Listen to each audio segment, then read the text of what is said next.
Hi guys, my name is Francisco Hernandez, and today I'm going to be starting my new video series called Do I Buy It or Not? And it's basically going to be a video series that I'm going to be doing to show you guys the products that I've been receiving or been buying and stuff like that. A little bit of product review, I guess, but I'm going to be ultimately answering the question on if I think you should buy the product or not. Today I have the new monolight by Adorama called the RoveLight RT 610. It's part of their new brand, the ORLIT series. Lights, they plan to have a couple of other lights in their lineup. So if you get this light, more than likely those other new lights are going to be able to work with this light as well. The main feature that this light has is that it's part of the Canon RT radio system, and it also has Nikon's radio system as well. I'm not sure what it's called, but it has that as well. So you're able to use this light with those Canon speedlights, with those Nikon speedlights, all together really easily. So this is pretty much going to be ideal if you have those speedlights and you want something with a lot more power. This is going to fit right into your light setup. A lot of you have asked me why you would choose this strobe over something like the Explorer system. And the thing is, it's not so much, choosing one over the other. It's what's going to work best for you. If you're 3 or 4 speedlights already invested in the Canon or Nikon speedlight system, then this one is going to be the ideal choice for you, because if you choose the Explorer, then you're going to have to get receivers for all your speedlights, because it's going to be a different radio system. The Explorer uses the R2 radio system. Another thing that you guys have been wondering about is how this light works with the older RoveLight, and it's actually backwards compatible, so that older RoveLight, the trigger that came with it, you can actually use that same trigger to control this one and the older RoveLight at the same time, without any additional transmitter. However, there is a transmitter that you can buy for this strobe specifically, but if you don't want to invest in that speedlight yet and you just want the ability to control it manually, then you can use that trigger to control it. Right here is the new transmitter that I was talking about just previously right now. It's actually around, I think, $70, I think maybe $80. I'll put an annotation on the actual price on it. But this is it right here. It's actually a very simple to use transmitter. I used it at a couple of sessions already, and I found it extremely easy. It actually has the power output on the transmitter right here, the little screen. The difference between this transmitter and the other one is that this one doesn't have a screen, so you're kind of having to guess the power output by memory. So yeah, if you want the screen, then this is the one that's going to be the one that you want. And this one, the older one that that came with the older RoveLight, it's still going to work, but you're not going to be able to see the power output. Here are both of the transmitters. This is the old transmitter for the older RoveLight, and this is the new guy. This is the new transmitter right here.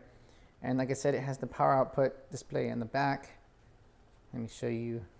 Yeah, pretty simple. You have these buttons on the side, and it's actually pretty easy to use in that you can just click that button right there, and then from there you're able to just adjust the power, or you can change the mode by hitting it again. Off, TTL, and manual power right there. With the older guy, you're not going to get that option. So, hope you guys have a good memory. I know that many of you guys are going to be asking about how you're going to be able to control the RoveLight and the older RoveLight and the new RoveLight together. If you're using the one transmitter, they're going to have to be at the same power, and then you're going to adjust it at the same level as you're controlling it on the transmitter. So if you want to control them at different power outputs, more than likely you're going to have to get at least another one of these transmitters, or the new transmitter, and set them to different channels so that you guys can control them independently, so they're not going to be at the same power output if you wanted to have different ratios, in other words. Before I forget, this is actually the new bag that comes with the RoveLight 610, and it's actually pretty cool. They started to do a different design, they wanted to incorporate some sort of yellow. It looks appealing, it does. But I actually like the blue one better. I like the color, but the design of this is actually, it feels a little bit more rugged somehow. Yeah, and actually, yeah, all right, this is actually a little pouch area, so that's going to be cool. And they actually dropped these little, I don't know, these rubber things on the bottom that actually protects it. So be more careful with this one, I guess. Okay, so my girlfriend pointed out to me that the little rubber things are here on the bottom, so you want to put it down like this and not like that. So that's how you do it. So let me just go ahead and open this for you guys, so you guys can see what's kind of going to be inside. Of course, it has the little strap on the outside, has the manual. It actually comes with a PC sync cord in case you guys want to be in a corded system. I like the cordless system, but you know, for the old school people, you want to use this, it's right there. Of course, the charger. Let me just show you guys a look in the inside right here. That's pretty much how it's going to be. If it falls down, it sucks, but this is how it looks on the inside. So I know most of you guys are going to be wondering how it looks in comparison to the old RoveLight, which is right here. This guy's pretty old. So this is pretty much how it looks. This kind of has this pro photo vibe going down. I don't know if they intentionally designed it to be like that, but that's pretty much how it looks. The thing that I'm really liking about this new one is it has this handle on the bottom. If you're like me and you just want to be able to have a handle to hold on to, then, you know, I don't know if that's going to be the biggest selling point of this guy here, but there's a lot of features that are going to be worth it in getting this one over this one. This one actually has TTL, and this one does not have TTL.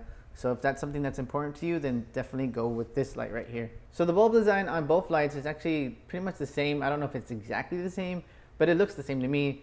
But the new light has this little protective case on here.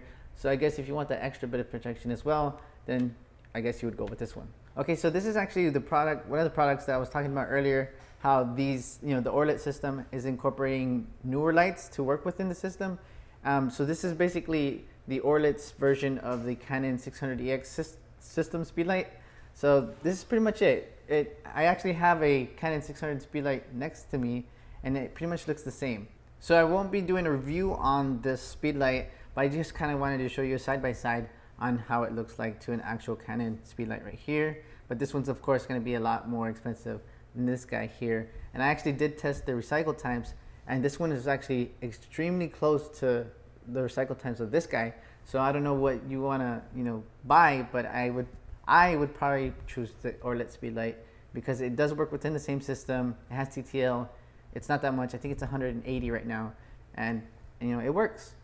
Okay, so I do want to kind of leave you guys with a couple of main points before I actually show a little bit of video of me using the RoveLight with my nephew. He was a little bit of a challenge, but I did get some footage of him, and I'll show you the pictures as well. All right, so the main points I did want to talk about are the fact that this light has a freeze action mode. So if you want to freeze action, you can actually do that to 1/19,000th of a second, which is crazy. And the light's not even that expensive. It's around $700 right now, and it actually includes TTL and manual capabilities. So that's not that bad for the fact that it actually has TTL in it. Another thing that I did want to mention is that transmitter that I mentioned earlier, that's the TR611C, that's this guy right here. This is actually good for long range. This actually has a range of 300 meters, which is 980 feet. So if you guys, you know, if that's important to you, distance is important to you, you like to take those far shots, showing a whole bunch of scene, then you're going to be able to do that with this transmitter and this system. Another thing that it does have is a bones mount, and that's actually my favorite type of mount because it's so universal. There's so many options out there for modifiers to use with the bones mount. So I think that's awesome in itself. And of course, it also has a cordless system that has a battery on the strobe that you can actually take off. I'm going to get it right here. You can actually take it off. It's this guy right here. And I think the strobe itself without the battery is around 5 pounds. So I want to say this is like maybe half a pound.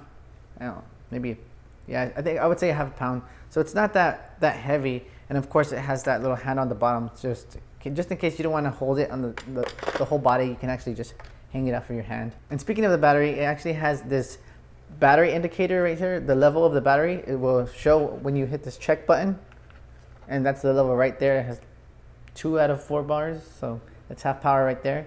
And I actually didn't even charge it. I just used it out of the box, so that's pretty cool, the fact that you can use it right out of the box. Another thing to note is that this strobe actually has a couple of variations coming soon.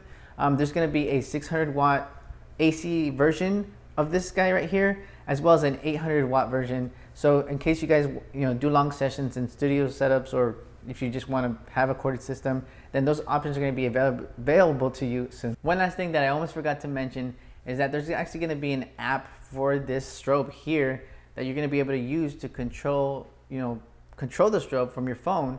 The app is not currently out yet. It's still in development, but once it comes out, I'll definitely be doing a video on that so you guys can see how cool it's going to be. All right, so as for my answer on whether or not I think you guys should get this strobe, Like I said before, it's going to be dependent on what you own. If you guys have those Nikon or Canon speedlights, then I would say definitely yes, get this strobe. However, if you do already have a couple of lights that are part of the R2 system that the Explorer has and uses, then that's going to be the better option for you. I already had a couple of lights that use the R2 system that the Explorer uses, so my answer was kind of made up for me. But again, if I had no lighting whatsoever, then I would definitely look into this strobe, considering the fact that it's new and I like new stuff. And there's also going to be a couple of variations of the strobe that are going to be new and be able to be used with this light and the other speed lights that are part of the system. All right, so I did want to show you guys a bit of the light itself. Of course, it's going to start up. There's a little bit of startup time, but after that, you know, you're going to see the menu system right there. You can see the channel, there you go, the channel, the group, the ID, you know, just in case you're going to be using the Canon RT system. And I did want to show you that it has the 10 stop increments that you can change up here. Yeah, so that's going to be very cool in that you can fine tune your lighting to your liking. And that's pretty much it, what I wanted to show you guys from the light itself. All right, so that's pretty much my video. I hope you guys enjoyed it. And if you did, don't forget to like, comment, and subscribe to see more. And I'll leave you with the session that I did with my nephew.